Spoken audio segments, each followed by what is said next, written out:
And you know, it's an interesting thing.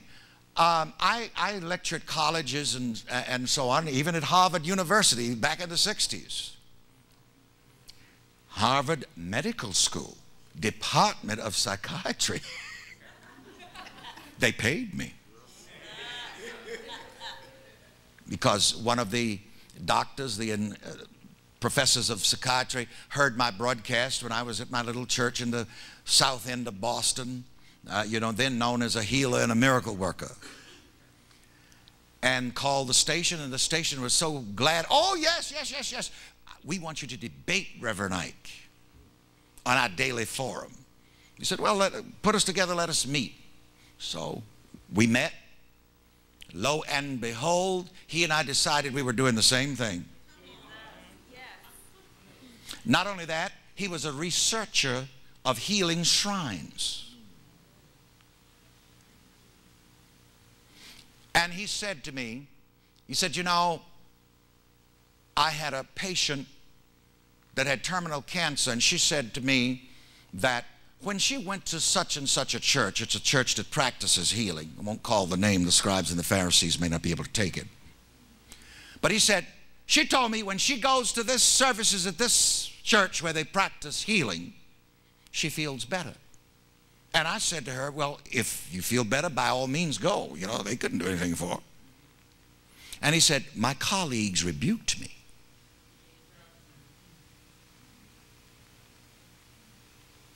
See, that's the way the world is. They can't help you. They don't want you to go nowhere where you can get help.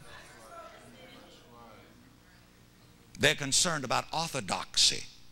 It's not orthodox for a Harvard MD in psychiatrist to tell a woman dying with cancer, if you feel better when you go to that church where they practice healing, by all means go.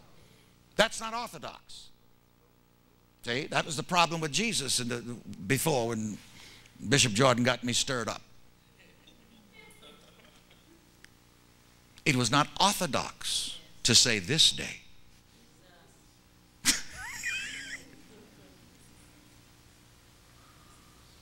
That doesn't fit in with the leaven of the scribes and the Pharisees and the Sadducees, because they are sad, you see.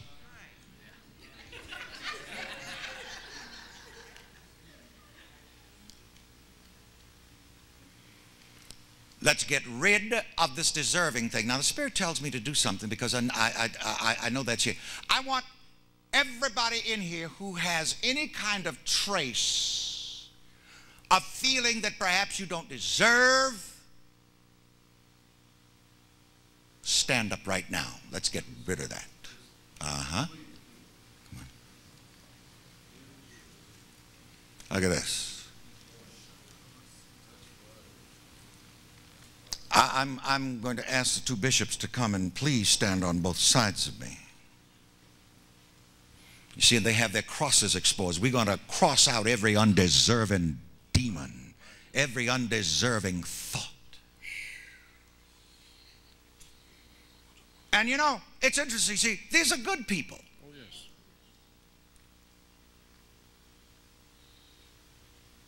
I'm going to ask you a question. I know what the answer is, but you need to say it. Where did you get the idea or the feeling about not deserving? It was a childhood thing. Huh? Childhood thing. Didn't work for it, don't deserve it. Huh? Didn't work for it, don't deserve it.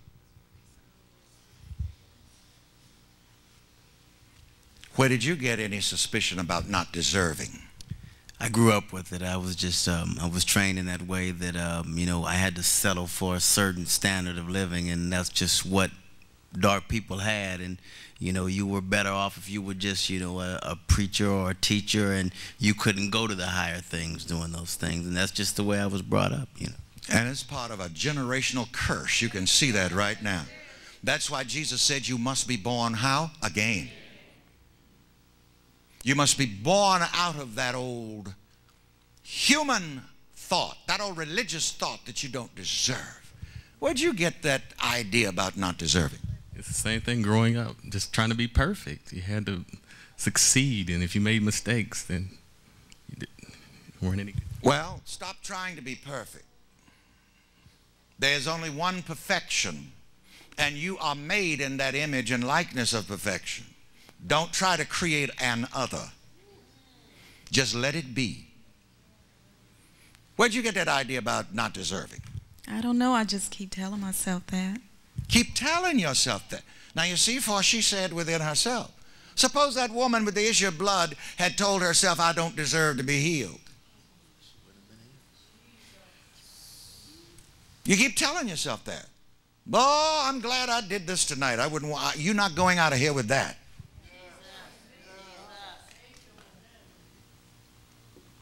Where'd you get that idea? I was never taught that before, that I can have any more than what I had back then when I was growing up. So this is like, wow, you know, I see it, I saw it, but I didn't understand it then. But now I understand it more. Come on down here quickly, the rest of you. Come down here quickly and tell me why. In the light, when we get you see, we have confession too, but we make you confess right out before everybody. What was your problem about not deserving? Where'd you get it? Mine is childhood also. From when I was a little girl growing up, I was never to be anything, to do anything. That's just what I was told, and it's kind of hard rooting it out. Well, it ain't going out of this door tonight.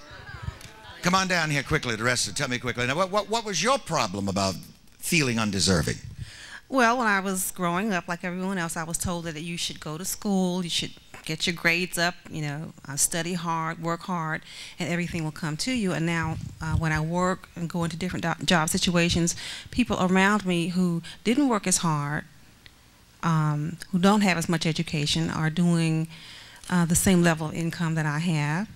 And I'm just saying, well, why is this happening? The other thing is, it's just the idea that you're not supposed to have these things, you know. When I watch a program like the one about the rich and the famous on television, or you see the people with all the fine homes and everything, and you say, well, oh, I could never have that. See? You know what that is? You count yourself out.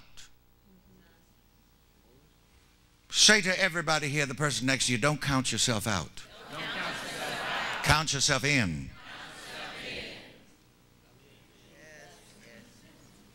I did that with that audience of Master Money. And they went in, and I taught them how to say and to feel. I'm in there. Let me hear everybody say it. I'm in there. From now on, whenever you watch The Rich and the Famous, if you don't catch it, go get you some tapes. Rich and Famous. And watch it. And as you watch it, say, I am that I am.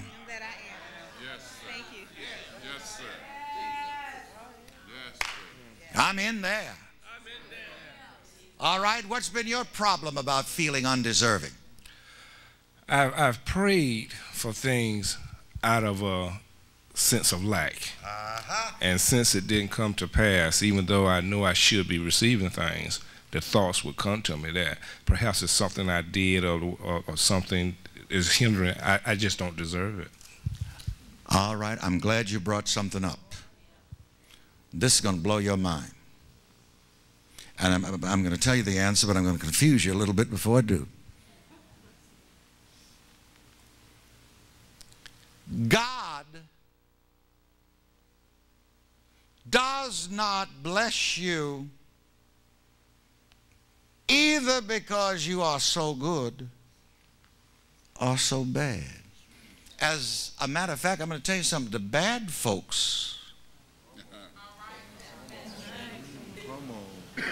what did the bishop say last night about the children of this world are wiser in their generation than the children of light?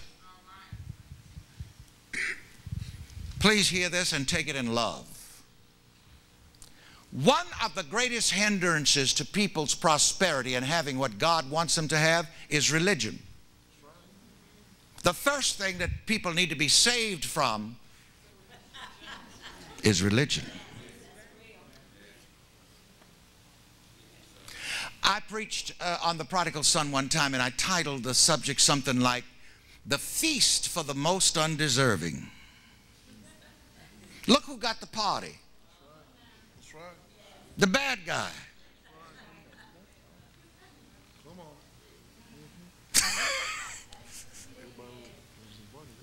You know why sometimes the bad people and the sinners get blessed first? Because they're not hung up over religion.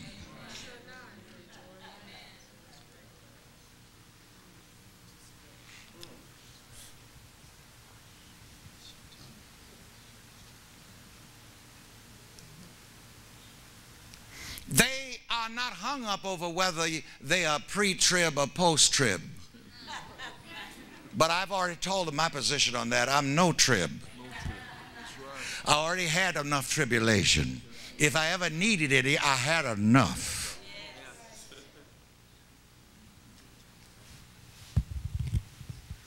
There is only one reason that God blesses you. And it's neither because of your goodness or your badness. Oh, yes, he's getting delivered now. See, I feel he's getting delivered. This is the gospel. This is the good spell. He's being delivered now. Oh, la bakasita lidio shama. Now, I'm not telling you it doesn't matter. Go out and be bad. That's not what I'm saying. You know, badness will get in your way. But only one reason. I got to change that word child in my book. Wasn't that beautiful? God wants to bless you and prosper you for only one reason. You are his son.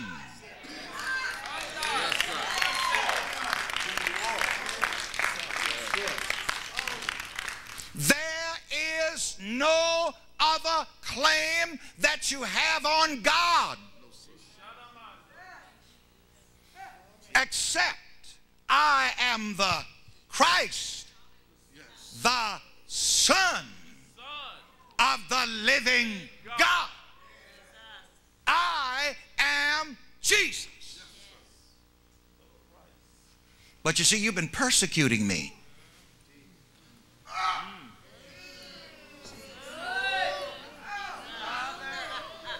You've been persecuting Jesus. When you accuse yourself, you are persecuting Jesus. I am Jesus whom thou persecutes. Hear this about the Son.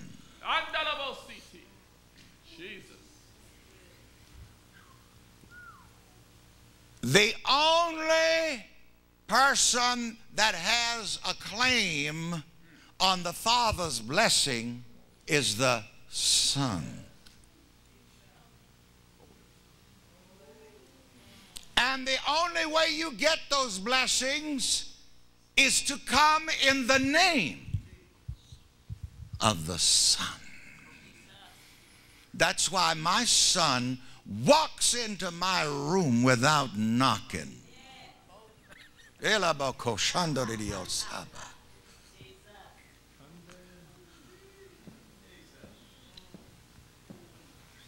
Somebody who is not that I don't know walked into my place like that.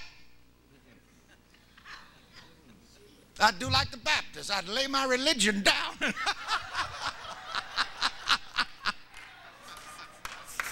Put your religion down. Yep.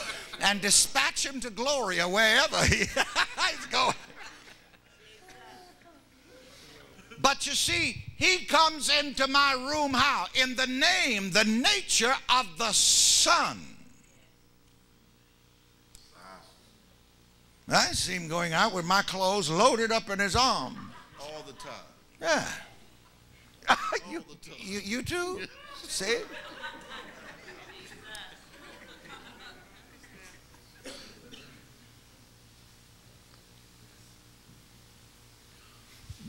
I know this boy. He's entitled to this. He's my son. He belongs in my house. He belongs in my closet. He belongs in my garage.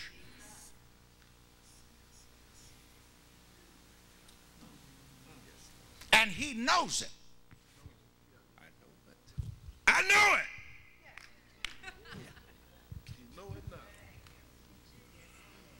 Thou art loosed from thine infirmity.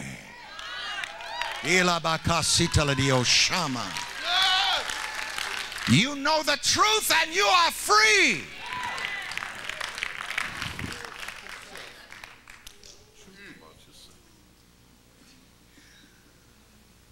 Do not persecute Jesus anymore. Do not persecute Jesus anymore. Do not persecute Jesus anymore. Say that quickly to as many people as you're near. Do not persecute Jesus anymore. Don't persecute Jesus anymore.